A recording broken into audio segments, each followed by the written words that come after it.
Hello and welcome to Geordie Giant Veg. Sorry it's a bit bright behind us there. I'm just doing a little plot update to show you what's going on down in the allotment.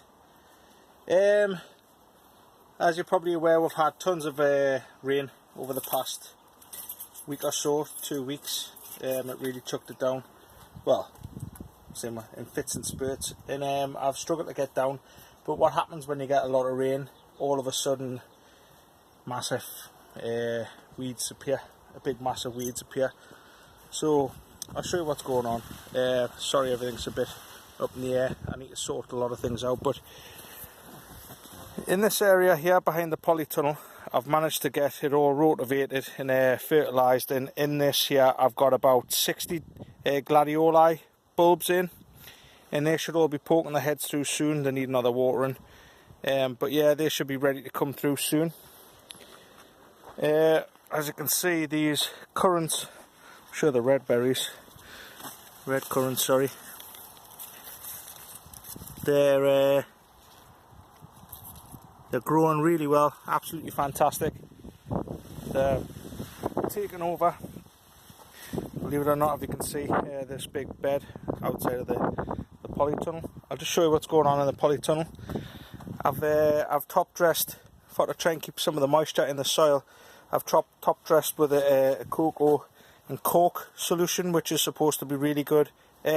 Cocoa and cork media, sorry, which is meant to be really good for moisture retention, so it'll hopefully keep some of the watering in the trenches.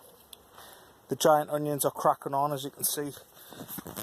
I try to keep the watering away from the base of these plants, the onions, and I tend to water in between them. That's it to my hand, compared to my hand. And I do that because you don't really want the base of the onions getting soaking wet, and plus you want the roots to stretch out and start hunting for water in the trench. I've got this one here, it's like a bit of a long neck one. It's not bulbing up like the others. The leeks, the Yorkshire Giant leeks, they're alright, they're cracking on. These Cumbrians at the back, they're really starting to move now. I'm really happy with those. As you can see, they're really starting to get their feet in and throw out a lot of flags. So yeah, they're looking really good now.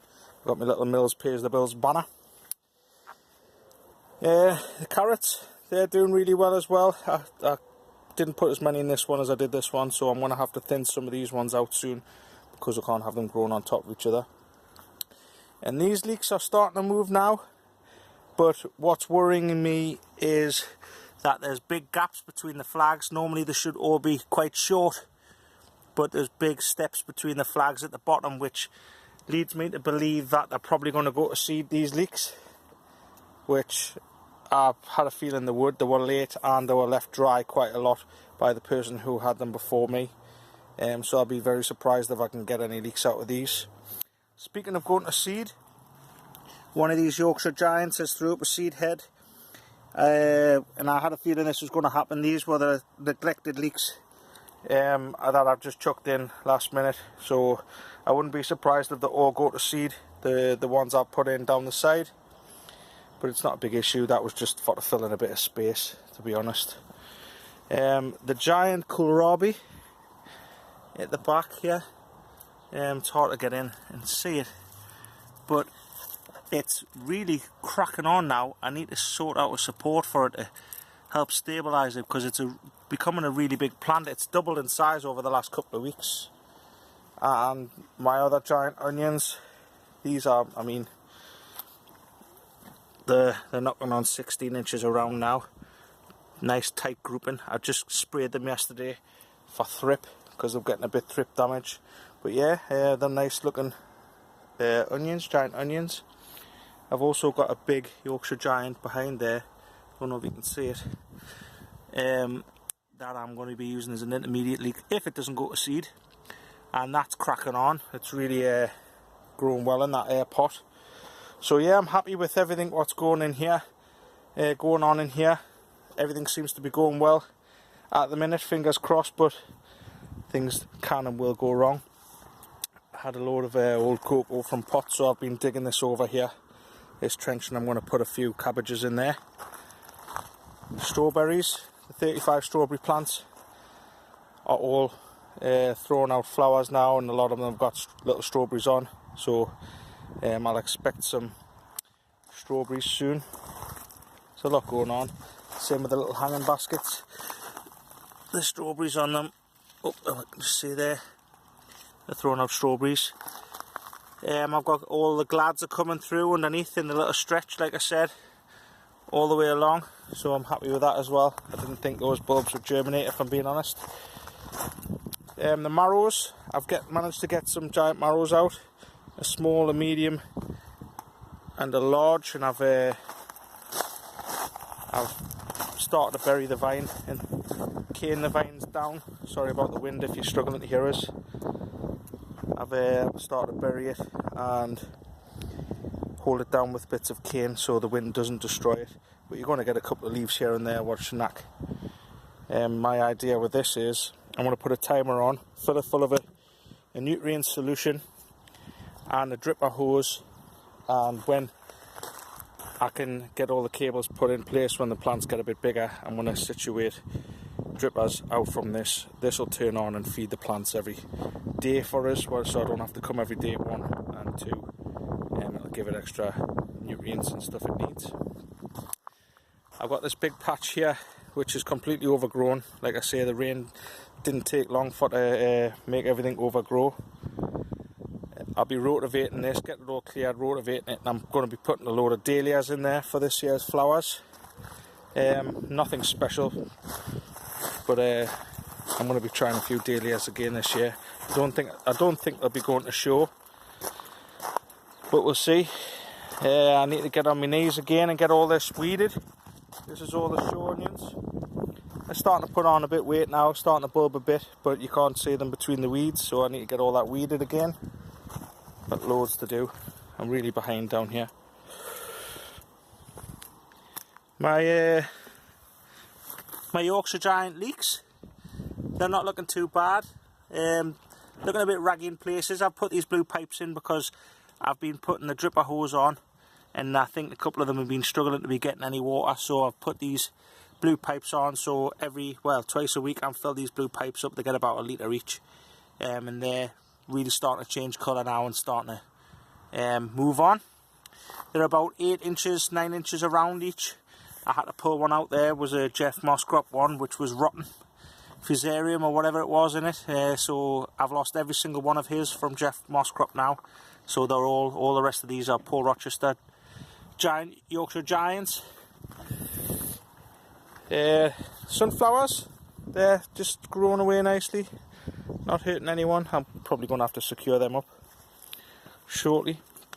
I'll show you what I've done this week. I've managed to get in my little shack here 6 giant Peter Glazebrook giant tomato plants out into 60 litre air pots.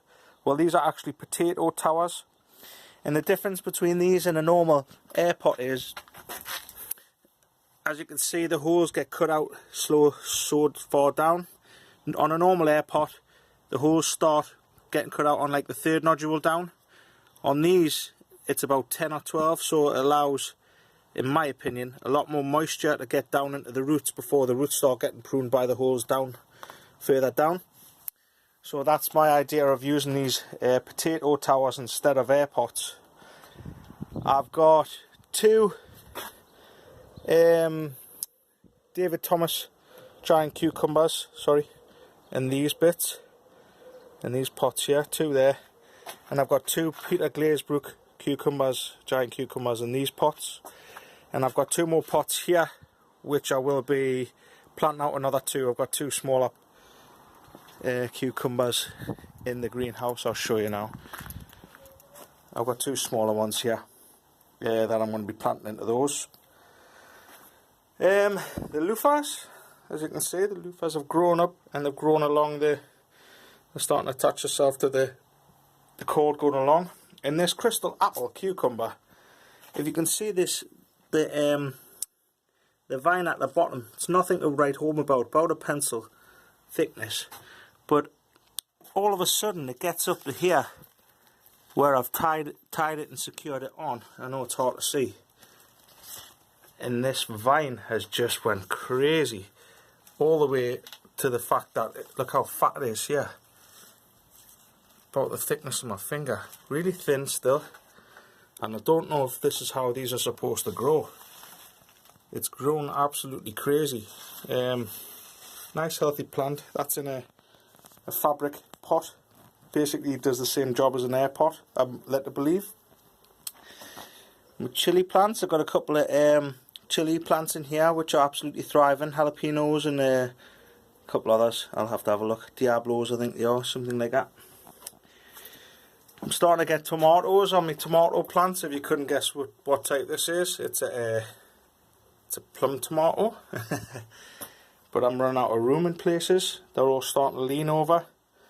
But yeah, I'm starting to get some trusses on with some tomatoes. They all need watering.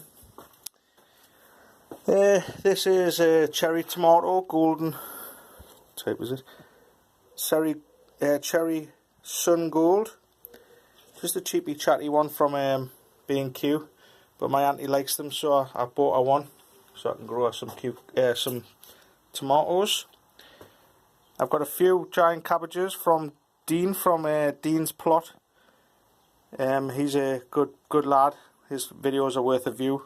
Go over and have a look for Dino. He's a really nice lad. He sorted us out a couple of giant cabbages because mine lacked. And the common cucumbers, as you can see, they're ready to harvest now. I've got a couple more on there, and some more are starting to grow a bit further up. I tend to pull a lot off to stop them growing, so it adds to the other fruits sort of thing, so I haven't got too many growing on one plant. This is another common cucumber, and a few of them starting to grow in here, as you can see. A bit twisted, a couple of them, but they struggle to start with, so I'm going to have to tie this vine up again. But yeah, gooseberries are doing well. Everything's doing well, really. All loves a bit of sunshine. It's just getting time to get down. I know every time I do a video I whinge, but I'm always at work. So I've managed to get down, do little bits and bobs, do a bit digging over, put some glad bulbs in, and I'm looking forward to those. Those are all show varieties which I've been lucky enough to get my hands on from Mark, from Mark's Allotment, who's another good lad. You need to go over and watch his stuff. He's very knowledgeable. I'll just show you about my allotment. He actually tells you what he's doing. Yeah, he knows a lot more than me. So yeah, thanks for watching. I appreciate all your support and all your nice wishes and questions and stuff like that. I'm looking forward to seeing if I get any big decent cucumbers, and also some big tomatoes, some giant tomatoes in my little shack here. It's quite open and exposed, so I'm hoping the heat won't affect them that much. I've got them well caned anyway. But yeah, thanks for watching. I'll see you again on the next one.